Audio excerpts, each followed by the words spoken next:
আজকের এই ভিডিওটা কাজে আসবে তাদের যারা এই 2024 সালে এসে আইফোন 8টা কিনবেন বলে ভাবতেছেন বা কেনার চিন্তা ভাবনা করতেছে। তো আজকের ভিডিওতে আমি আপনাদেরকে আইফোন 8 এর ব্যাপারে একদম ক্লিয়ার ওভার একটা ধারণা দিব যে 2024 সালে এসে আপনার জন্য আইফোন 8টা কেমন হতে পারে। যেহেতু এই ফোনটা আমরা বসুন্ধরা সিটি থেকে কিছুদিন আগে এনে ইউজ করছি এবং ইউজার এক্সপিরিয়েন্স নিয়েছি। তো আজকে এই ভিডিওতে এক এক করে আপনাদেরকে ইউজার এক্সপিরিয়েন্সগুলো শেয়ার করে যাই।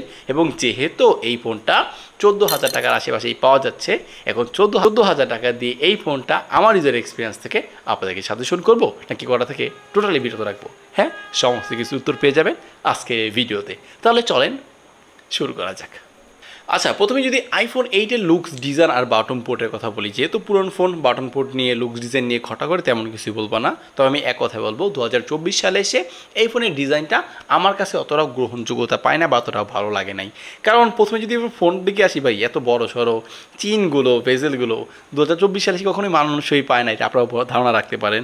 পিছনে যে ক্যামেরার বাম বা ক্যামেরার মডিউল, এটা যদিও এটা যেহেতু 7 বছর আগের ফোন বা 6 বছর আগের ফোন, সেই জায়গা থেকে এটা প্লাস পয়েন্ট ছিল।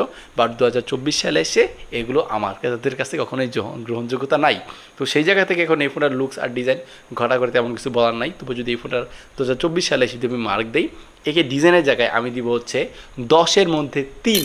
আমার কাছে এমনটাই মনে হয়েছে। আপনি আইফোন 8 এই ফোনের ডিজাইনকে 10-এর জায়গায় কত দিবেন সেটা অবশ্যই চাইলে কমেন্ট সেকশনে জানাতে পারেন। আচ্ছা, ডিজাইন বাদ দিয়ে যদি এই ফোনের ডিসপ্লেটার কথাটাই বলি না, তাহলে এখানে তো ব্যবহার করা হয়েছে 6.4 ইঞ্চির সুপার রেটিনা একটা আইপিএস এলসিডি প্যানেলের ডিসপ্লে, যার পিপিআই ডেন্সিটি হচ্ছে 326 আর ম্যাক্স পিক ব্রাইটনেসটা আপনি পাচ্ছেন 625 নিটস পর্যন্ত। আমরা দেখেছি কিন্তু আইফোন এক্স থেকে তার পূর্বে যতগুলো ফোন আছে প্রতিটা ফোনে কিন্তু 625 নিটস হচ্ছে তার ম্যাক্স পিক ব্রাইটনেস। তো এই ম্যাক্স পিক ব্রাইটনেস দিয়ে আমরা যখন এই ফোনটা আউটডোরে দেখতেছিলাম, তো আউটডোর ভিজিবিলিটি আমি বলবো একটু বেগ পথে হয়েছে। ডিরেক্ট সানলাইটে যখন এই ফোনটা ব্যবহার করতেছিলাম না, তখন ডিসপ্লেটা দেখতে আমার দিক থেকে একটু কমপ্লেন ছিল বা একটু ডিসপ্লের ভিজিবিলিটি একটু ঘাটতি ছিল। একদম দেখা যাচ্ছিল না বিষয়টা কিন্তু এমন না, মানে কিছুটা ঘাটতি অবশ্যই এই ফোনে লক্ষণীয়। এবার দেখুন, এই ফোনটা যেহেতু আপনার আইপিএস এলসিডি প্যানেল ডিসপ্লে ব্যবহার করা হয়েছে, আইপিএস এলসিডি প্যানেলের ডিসপ্লে কিন্তু আমাদের কন্টেন্ট ওয়াচিং এক্সপিরিয়েন্সটা অতটাও বেটার হয় না। তো সেই জায়গা থেকে আমি কখনই বলবো না যে এই ফোনের ডিসপ্লের কন্টেন্ট ওয়াচিং এক্সপিরিয়েন্সটা অনেকটাই বেটার ছিল। পাশাপাশি এই ফোনের যেটা বললাম সবচেয়ে বেশি বড় ড্রব্যাক বা নেগেটিভ পয়েন্ট বা নেগেটিভ সাইড, এই ফোনের বড় বড় চিন, এগুলো আমার কাছে দেখলে এখন বিরক্ত লাগে। আমি কখনোই আপনারা বর্তমান সময় যেই ফোনে কিনুন না কেন, এত আইফোন দেখ বা যে মন চায় ও দেখ, যে কোনো ব্র্যান্ড দেখ, এত বড় আপনার ভেজেলওয়ালা চিনওয়ালা ফোন আমি কখনোই আপনাদেরকে সাজেশন করবো না। এখন এই ফোনের ডিসপ্লের কোয়ালিটি ভালো, যেহেতু এখানে আপনার super retina IPS LCD panel display ব্যবহার করা হয়েছে, সেই জায়গা থেকে মোটামুটি ভালো, আহামরি ভালো এরকম বলবো না, মোটামুটি ভালোই আছে। তবে এই ফোনের বড় বড় চিন বেজেলগুলো থাকার কারণে আমার কাছে এই ফোনের ডিসপ্লেটা কোনো অংশেই ভালো লাগে নাই। আপনি দেখুন কেনই এই 2024 সালে এসে এত বড় সরোওয়ালা চিন বেজেলওয়ালা ডিসপ্লে কেন পারচেস করবেন, এটা কিন্তু দিন শেষে একটা প্রশ্ন থাকাটা কিন্তু স্বাভাবিক। তো সেই জায়গা থেকে আমার কাছে এই ফোনের ডিসপ্লে এমনি ভালো, বাট এই বড় সড়ো চিন বেজেলের কারণে এতটাও কিন্তু ভালো লাগে না। তাই নিয়ে ডিসপ্লে নিয়ে আর কোনো কথাবার্তা বললাম না, অর্থাৎ ডিসপ্লের জায়গায় এই ফোনটা অনেকটা কিন্তু পিছিয়ে যাচ্ছে। এবার দেখুন, এই ফোনে যদি পারফরমেন্সের কথা বলি, আইফোন অপারেটিং সিস্টেমে এই ফোনটা রান করতেছে হচ্ছে আপনার 16.7.5। তো এই ফোনের আপডেট ইতিমধ্যে বন্ধ হয়ে গিয়েছে আর 1 বছর আগে, আপনারা জেনে থাকেন। তো সেই জায়গা থেকে আপনি লেটেস্ট আইফোন অপারেটিং সিস্টেমে আপনি আইফোন 8টা চালাতে পারবেন না।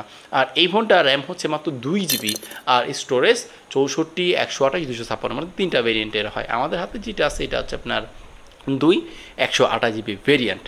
তো র্যাম ম্যানেজমেন্টের জায়গায় এই ফোনটা মোটামুটি ফাস্ট অ্যান্ড অ্যাকুরেটলি কাজ করতেছিল, ওরকম আহামরি ল্যাকেন্সি অ্যান্ড ডিলে আমার পাইনি। হ্যাঁ, ডিলে তো কিছুটা অবশ্যই আছে যেহেতু 2 GB র্যাম। তবে আইফোনের 2 GB র্যাম তো এটা এখানেও প্রশ্ন থাকে যে আইফোনের 2 GB র্যাম নাকি অ্যান্ড্রয়েডের মতো 6 GB র্যামের মতো একটা পারফরমেন্স দেয়, এরকম কিন্তু মিথ বা একটা মিথ আছে। তো আমি বলবো হ্যাঁ, 2 GB র্যাম হলেও 6 GB র্যামের মতো পারফরমেন্স তো অবশ্যই দিচ্ছে না, বাট তবুও এই ফোনের র্যাম ম্যানেজমেন্টের পারফরমেন্সটা আমি বলবো নিঃসন্দেহে যথেষ্টই ভালোই পেয়েছি। আর এই ফোনের চিপসেটের জায়গায় ব্যবহার করা হয়েছে হচ্ছে অ্যাপেলের A11 বায়োনিক, যেটা 10 ন্যানোমিটারের প্রসেসর। আমি যে পূর্বে আইফোন এক্সে রিভিউ করেছিলাম, আইফোন এক্সে যেই চিপসেটটা ব্যবহার করা হয়েছে এই সেম একই চিপসেট কিন্তু আইফোন 8এও পেয়ে যাচ্ছেন। তো চিপসেটের জায়গায় এই দুইটা ফোনের পারফরমেন্স কিন্তু সেমই দিয়েছে। তো ডে টু ডে লাইফে পারফরমেন্স গেমিং পারফরমেন্স আমরা বেশ ভালোই পেয়েছি আইফোন 8 থেকে। এখন গেমিংয়ের জায়গায় না দেখুন এই ফোনটাতে গেমিং খেলেছি, আমরা পাবজিটা খেলেছি। পাবজি কী হবে আপনার সর্বোচ্চ স্মুথ এক্সট্রিম নিলে সর্বোচ্চ পাওয়া যায়, আর এইচডিআরে আল্ট্রা গ্রাফিক্স পর্যন্ত এই ফোনে সাপোর্ট দেয়।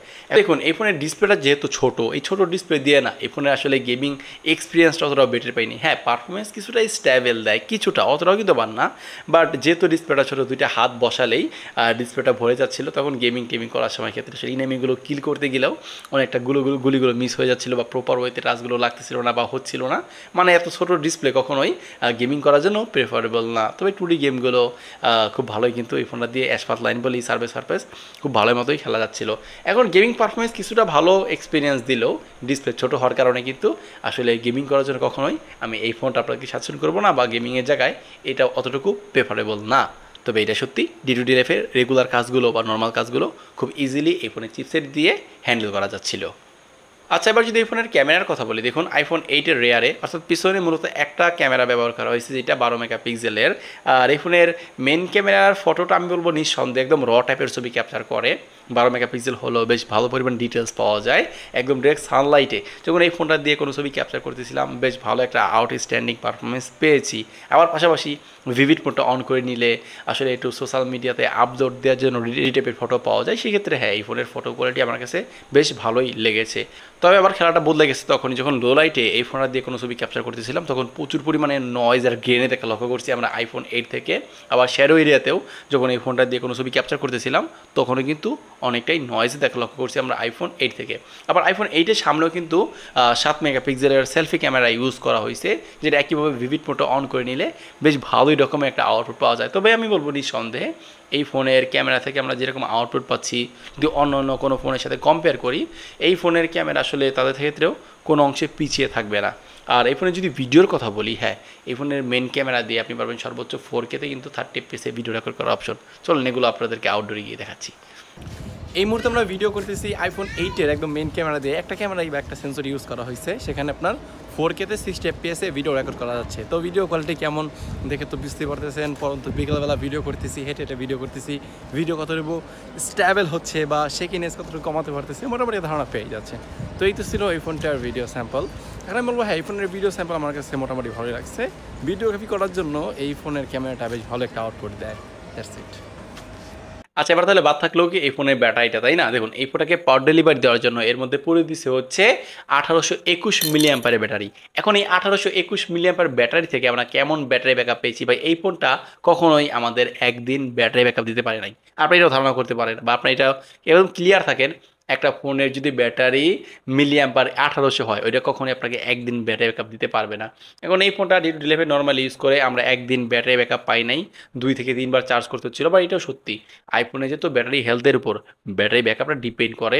এখন এই ফোনের ব্যাটারিগুলো না চেঞ্জ করা হয়েছে। দেখুন আজ থেকে 6-7 বছর আগের ফোন কীভাবে অথেন্টিক ব্যাটারি থাকবে, বা কীভাবে একটা ব্যাটারি হেলথ ওই ফোনগুলোর 88 বা 99 এরকম থাকবে, তো সে বোঝা যায় এই ফোনের ব্যাটারিগুলো চেঞ্জ হয়।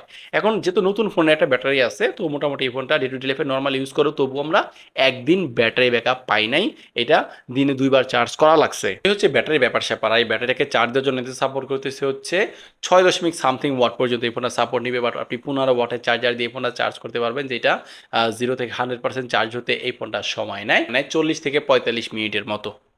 আচ্ছা আইফোন এটাই কিন্তু আরও কিছু বিশেষ পয়েন্ট আছে। প্রথমত যদি সিকিউরিটি আনলকের কথা বলি, হ্যাঁ এখানে কিন্তু হোম বাটন ফিঙ্গারপ্রিন্ট আনলকিং সিস্টেমটা আছে। এটা মোটামুটি ফাস্ট অ্যান্ড মোটামুটি অ্যাকুরেট আমি বলবো, অতটাও ফাস্ট অ্যান্ড অ্যাকুরেট না।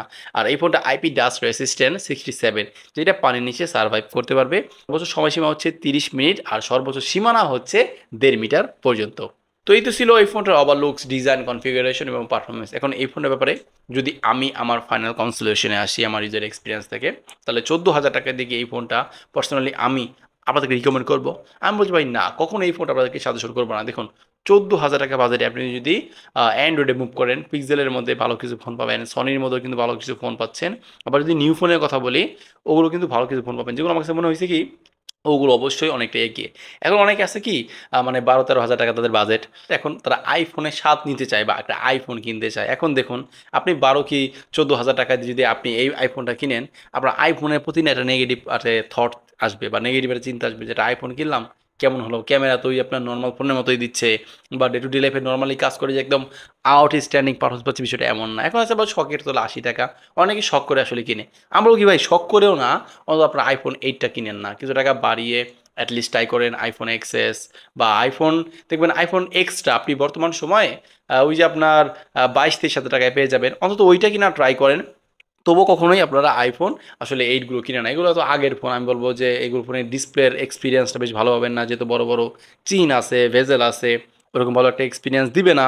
তবে আর একটা কথা সত্যি কি জানো, যদি আপনার একটা প্রাইমারি ডিভাইস থাকে, এখন আপনি একটা সেকেন্ডারি ফোন ইউজ করতে চান, তাহলে অবশ্য এই ফোনটা সেই জায়গা থেকে আপনাদের কিছুটা রিকমেন্ড করা যায়। তবে ভাই কখনো এই ফোনটা আপনাকে প্রাইমারি ডিভাইস হিসেবে ব্যাটারি ব্যাকআপ দিতে পারবে না।